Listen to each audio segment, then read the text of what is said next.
हम और आप दिगंबर जैनाचार्य पूजपाद स्वामी विरचित जैनेन्द्र व्याकरण अर्थात आचार्य श्री अभयनंदी कृत टीका जैनेन्द्र व्याकरण का अध्ययन कर रहे हैं। जैनेन्द्र व्याकरण के सूत्र प्रत्याहार अनुसार चलते हैं। आई ओण रेल रक ए ओंग आई ओच आदि जो 14 सूत्र हमारे बीच में दर्शाए गए हैं, इनमें जो वर्णों का क्रम है उसी क्रम से प्रत्याहार हमारे बीच में बनकर तैयार होते हैं।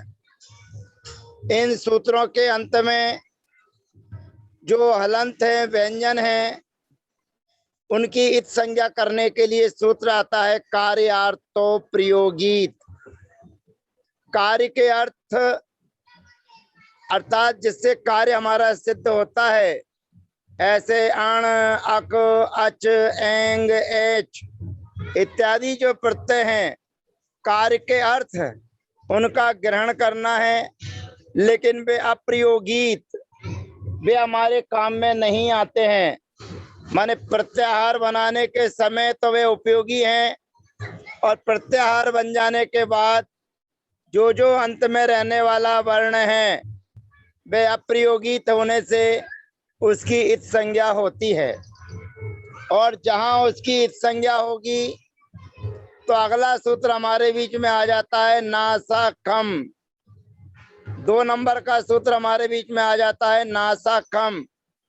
और ये नासाखम सूत्र कहता है प्रसक्तस्य नासा खा संज्ञो भवति।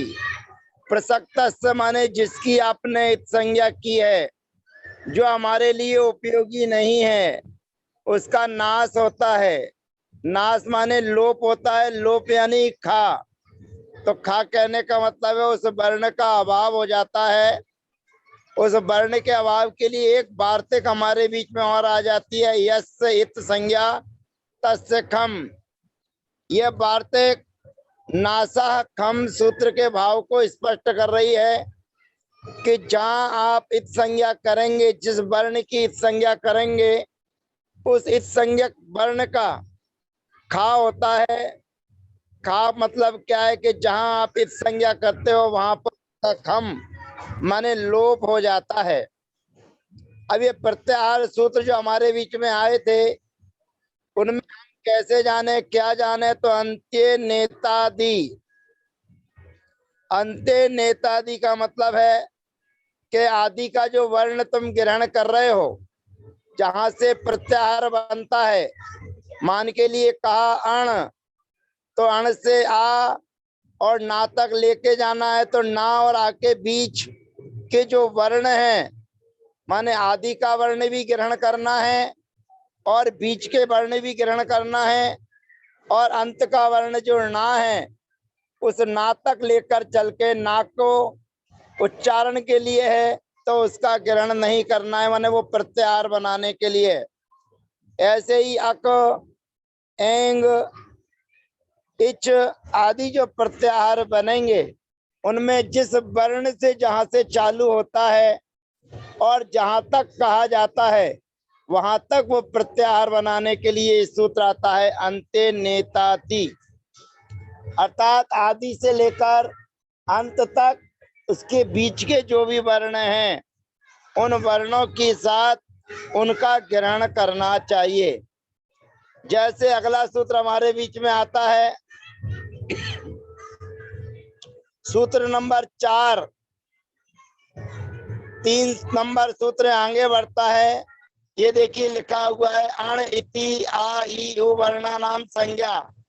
किसी ने कहा अण, तो अण कहने से अवर्ण जानना, अवर्ण जानना हो।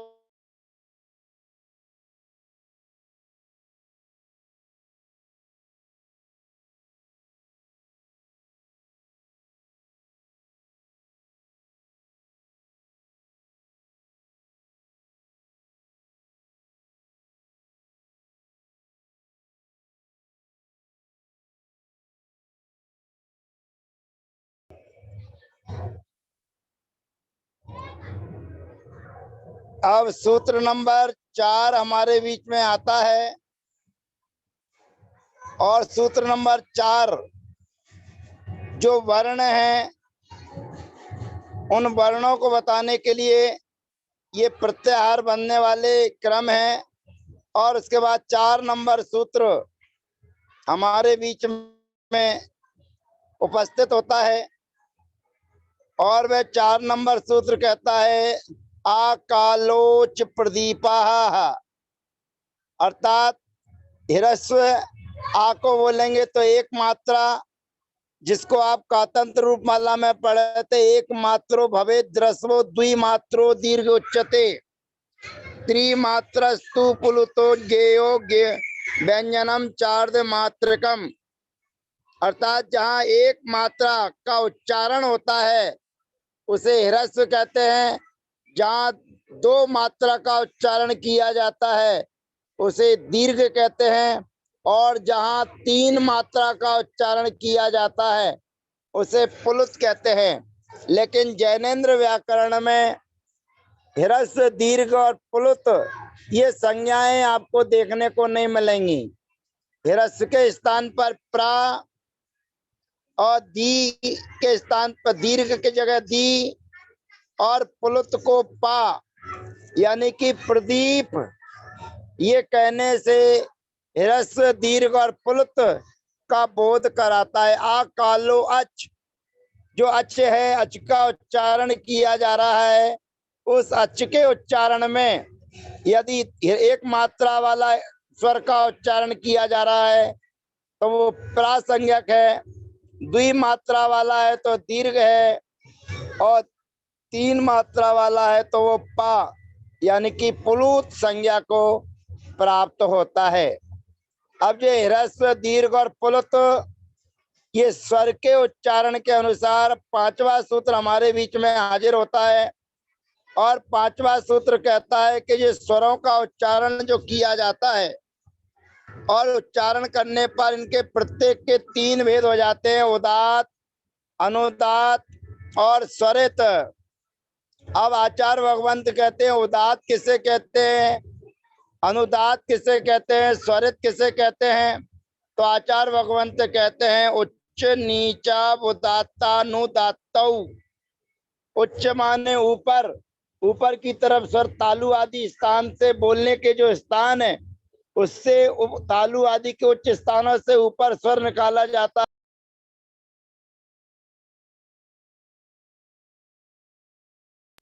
उसे अनुदात्त कहते हैं।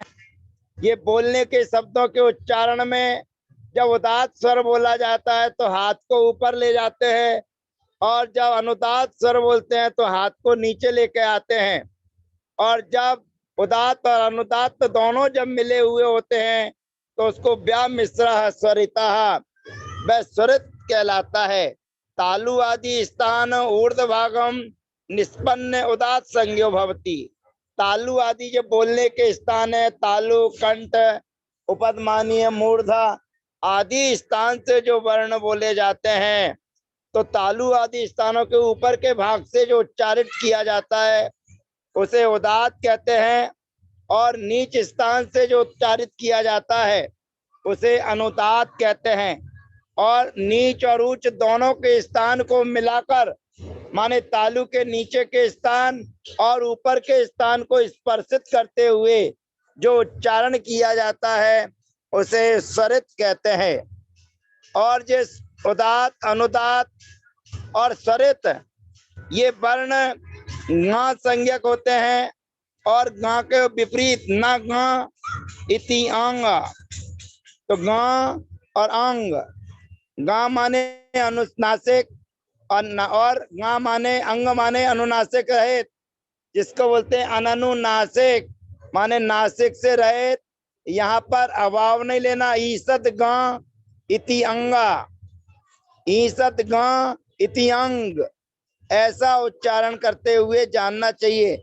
आपने पीछे नए समास पढ़ा है, नए समास में जो वस्तु नहीं है उसको दर्शाई जाती है, तो लेकिन यहाँ पर गा माने गा और यहाँ पर न ईसत गा इति आंग, जो ईसत है माने थोड़ा उच्चारण जो लेता है उसको अंग बोलते हैं, अंग। तो वे जो उच्चारण किए गए वर्ण हैं वे प्रत्येक के 9 दूनी 18 ये भेद हो जाते हैं। 3 3 2 3 त्रिका 9 और 9 अनुनासिक माने ग और अननुनासिक माने अंग, इनके उच्चारण के साथ में होता है। तो यहाँ पर जो ग है वो ग को ईसत समाहार करना, ईसत माने थोड़ा, ईसत ग इति अंग, अर्थात जिसका उच्चारण थोड़ा हो उसे अंग बोलते हैं, उसको अननुनासिक बोलते हैं। और जो अनुनासिक होता है उसको ग संज्ञा यहाँ पर दी गई है। इस प्रकार जो स्वर हैं आ ई उ आदि वे 18 के बोधक हो जाते हैं, ऐसा जानना चाहिए। अब अगला सूत्र हमारे बीच में हाजिर होता है, सूत्र नंबर 7। सूत्र नंबर 7 कहता है नासिक क्यों गा। नासिक क्यों माने नासिका के साथ जिनका उच्चारण किया जाता है वे वर्ण ग संज्ञक होते हैं। नासिकायाम भवो वर्णो ग संज्ञो भवति। नासिका के साथ जिस वर्ण का उच्चारण होता है, जो वर्ण भव माने उत्पन्न होता है, वो वर्ण ग संज्ञक कहलाता है। अब इस प्रकार से तद एवं, इस प्रकार से आ ई उ री ये 4 ऐसाम प्रत्येकम 18 भेदा, ये प्रत्येक चारों 18 के भेद वाले हो जाते हैं। उसके बाद में लिवर्णस्य, ये लिरी है जो लवर्णस्य दिखा हुआ है, लिरी का पीडीएफ फाइल में अभाव है। तो लिवर्णस्य 12, लिवर्ण के 12 भेद होते हैं। कहते हैं इसमें क्या नहीं होता है, कहते तस्य दी अभावात, अर्थात इस व्याकरण के अनुसार लिरी दीर्घ नहीं होती है, या तो ह्रस्व होती है या पुलुत होती है। तो ह्रस्व और पुलुत होने के कारण लिरी के 12 स्थान होते हैं, 12, और बाकी चारों के 18 स्थान हो जाते हैं। तस्य दी अभावात एचाम अपि 12, और जो एच प्रत्याहार है, एच प्रत्याहार का मतलब है ए आई ओ औ एंग ए ओंग आई औच, ऐसा प्रत्याहार बनता है एंग प्रत्याहार में। तो कहते हैं एचाम अपि, एच प्रत्याहार भी 12 का भेद वाला है। कहते हैं उसमें क्या नहीं होता, कहते तेसाम प्रा अभावात, अर्थात नित्यम संध्यक्षराणी दीर्घाणी, संध्यक्षर वर्ण हमेशा दीर्घ ही होते हैं। तो दीर्घ होते हैं तो उनमें ह्रस्व का अभाव होता है, यानी कि वे प्रा नहीं होते हैं, प्रा का उसमें अभाव है। इस प्रकार से एकार संध्यक्षराणाम, इसमें कुछ ना कुछ छूटा हुआ है, जो वर्ण का अधूरा कारण बता रहा है। कार संध्यक्षराणाम लिखा हुआ है वो नहीं चाहिए, प्रो नास्ति, अर्थात एकार आदि संध्यक्षर ऐसा होना चाहिए कि एकार आदि जो है जो संध्यक्षर कहलाते हैं उनमें प्रो नास्ति, अर्थात वे ह्रस्व नहीं होते हैं। अतः तानी 12 प्रभेदानी, इसलिए उनके 12 भेद होते हैं, ऐसा जानना चाहिए। अब यहाँ पर बहुत महत्वपूर्ण सूत्र आ रहा है जिसको आप सवर्ण संज्ञा करते हैं। सवर्ण माने तेसाम द्वौ द्वावन्योन्नस्य सवर्णौ, माने परस्पर में उनकी सवर्ण संज्ञा होती है, उसका यहाँ पर नामकरण किया जा रहा है स्व।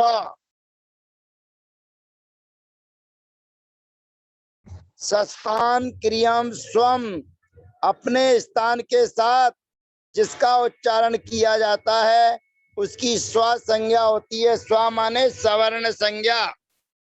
तालु आदि स्थानम आभ्यंतरम क्रिया च यदिभ्याम तुल्य तन्मिता स्व संज्ञम भवति। ध्यान से देखते जाइएगा। तालु आदि स्थान, अब आभ्यंतर क्रिया आगे बताई जाएगी क्या कहलाती है। आभ्यंतर क्रिया जो तालु आदि स्थान है और आभ्यंतर क्रिया है। ये यदि जिनमें, यदि जिनसे, यदीयाभ्याम जिन दोनों के द्वारा, तुल्य समान, तन्मिता उनकी परस्पर में स्वसंज्ञम भवति, अर्थात उनकी परस्पर में सवर्ण संज्ञा होती है, ऐसा जानना चाहिए। जिसको आप लोग पढ़े हैं तेसाम द्वौ द्वावन्योन्नस्य सवर्णौ, तो वही यहाँ कह रहे हैं कि तालु आदि स्थान और आभ्यंतर क्रिया यदि जिन जिनमें यदीयाभ्याम दोनों के द्वारा तुल्य हो, एक सी हो, तन्मिता उनकी परस्पर में स्वसंज्ञम भवती माने होती है।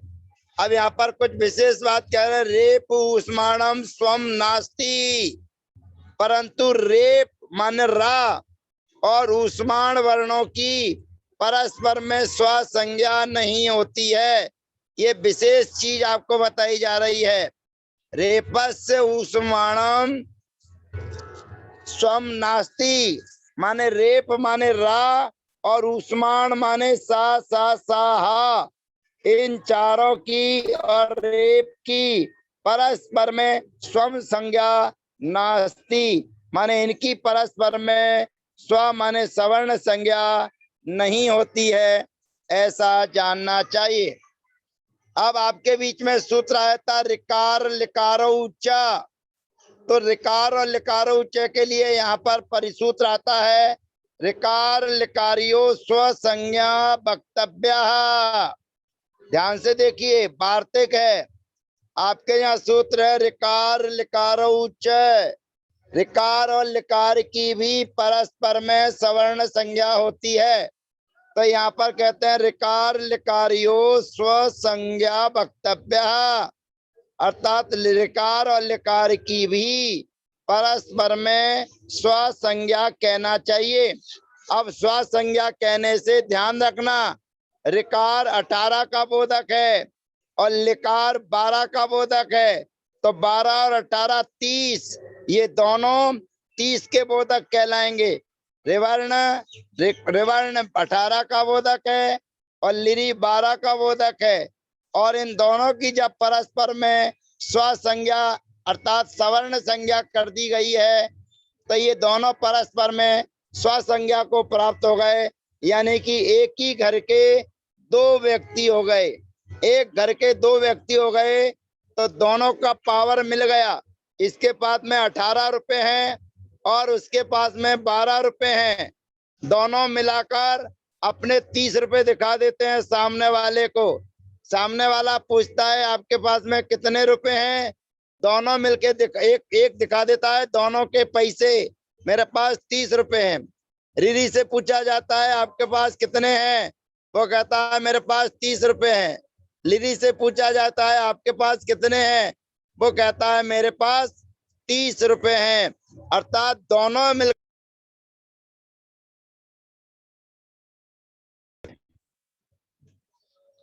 दोनों की स्वसंज्ञा हो जाने पर रीरी 18 का और लिरी 12 का बोधक होकर दोनों 30 के बोधक हो जाते हैं। अब अगला सूत्र हमारे बीच में उपस्थित होता है।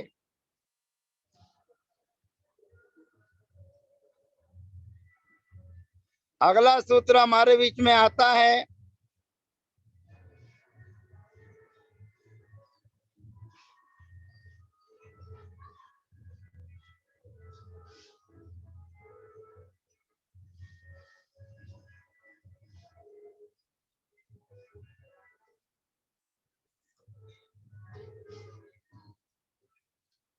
ये उसके स्थान बताए जा रहे हैं, तालु आदि क्रिया के स्थान। और आगे बढ़ इसमें उस सूत्र की टीका वृत्ति का अभाव सा दिख रहा है, यानी कि जो हमारी पहली फाइल है, ये देखिए यहाँ पर आ रहे हैं, इसके उच्चारण स्थान थोड़ा पीछे चलिए। ये फाइल कुछ हमारी आगे पीछे है, और जो पहले वाली फाइल है उस फाइल को हम खोलने की कोशिश करें। इस फाइल को बंद करके दूसरी जो फाइल है उस फाइल को खोलकर जे अकु विसर्जनिया कंठा इसमें उच्चारण स्थान, इनके ये उच्चारण स्तर हैं। किसका उच्चारण स्थान क्या होता है, ये देखिए हमारी मूल कृति प्रति हमारे बीच में आ रही है। उसमें इसमें थोड़ा थोड़ा पीडीएफ फाइल में कुछ कुछ स्वर कहीं कहीं पीडीएफ फाइल बनी है और कहीं नहीं बनी है, इसलिए थोड़ी हमारे बीच में दिक्कत जारी जाती है। अब ये आ गया, बस सूत्र आ गया हमारे बीच में। थोड़ा नीचे कीजिए, ये देखिए संस्थान क्रियम स्वम, यानी कि स्थानम तालु आदि क्रिया स्व स्पष्ट आदि का समान स्थाने क्रिया यस सामर्थ्यात स्थानम अपि समानम लभ्यते। तालु स्थानम आभ्यंतर क्रिया च यदि आभ्याम तन तुल्य तन्मिता स्वसंज्ञम, माने परस्पर में उसकी स्वसंज्ञा होती है। अब इसके बाद कुछ स्थान उच्चारण स्थान के बताए जा रहे हैं। ये देखिए भारतीय के रेपस माणो स्व न संति, अर्थात रेप और ऊष्माण की परस्पर में स्वसंज्ञा नहीं होती। ऋकार लिकारियो स्वसंज्ञा वक्तव्य, ऋकार और लिकार की परस्पर में स्वसंज्ञा होती है। अब धीरे धीरे हम आगे बढ़ रहे हैं और आगे बढ़ते हुए हमारे बीच में बस बस बस ये हमारा पहला उच्चारण स्थान आता है। देखिए अष्टौ स्थानानि, अष्टौ स्थानानि बोलने के स्थान 8 होते हैं। अष्टौ स्थानानि वर्णाना, अष्टौ स्थानानि वर्णानां मुरः कंठः शिरस्ततः जिह्वा मूलम च दंताश्च नासिकोष्ठौ च तालु च, ये उच्चारण स्थान यहाँ पर बताए जा रहे हैं। जैन व्याकरण में, जैन साहित्य में ये उच्चारण स्थान में कुछ ऐसे स्थान हैं कि जिनका उच्चारण स्थान हम नहीं समझ पाते हैं। अष्टौ स्थानानि 8 स्थान होते हैं वर्णा नाम, वर्णों के। कौन कौन से? उरा, कंठ, सिरः, जिह्वा मूलम, दंतः, नासिका, ओष्ठ और तालु, ये उच्चारण के स्थान हैं। लेकिन इनमें हमारी और आपकी गति उराह इस पर नहीं है कि और क्या कहलाते हैं, सिराह क्या है ये नहीं कहलाते हैं। लेकिन अष्टौ स्थान बताए गए हैं तो अष्ट स्थान होते हैं, ऐसा जानना चाहिए। अब उरस माने क्या होता है, उसका मतलब क्या होता है, इसके लिए शोध कार्य चल रहा है इस श्लोक में। जो उरा आया है और सिरा आया है उस संबंध में अब अपने को विशेष ध्यान रखना है कि जो वर्ण होते हैं ये वार्ते के छोटी छोटी हैं, आपको याद करने के लिए हैं। अकु विसर्जनीय कंठ्या, आ माने ह्रस्व आकार, कु माने कवर्ग, हा माने हा और विसर्जनीय माने विसर्जनीय। इनके बोलने का उच्चारण स्थान कंठ्या, कंठ से इनका उच्चारण स्थान होता है। अकुए विसर्जनीय कंठ्या, अर्थात कंठ के द्वारा ये उच्चारण किए जाते हैं। तो आ की, कु की, हा की और विसर्ग की यानी कि विसर्जनी की परस्पर में स्वसंज्ञा हो जाएगी, ये जानना चाहिए। हा विसर्जनिया वरस्या वेकेशाम, अब ये कोई अन्य आचार्य कह रहे हैं कि हा और विसर्जनीय इन दोनों की उरस्य और स्थान है।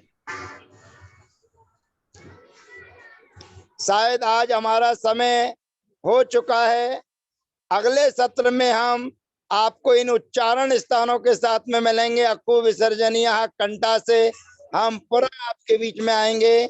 जय जिनेन्द्र, वंदना, सबका यथायोग अभिवादन।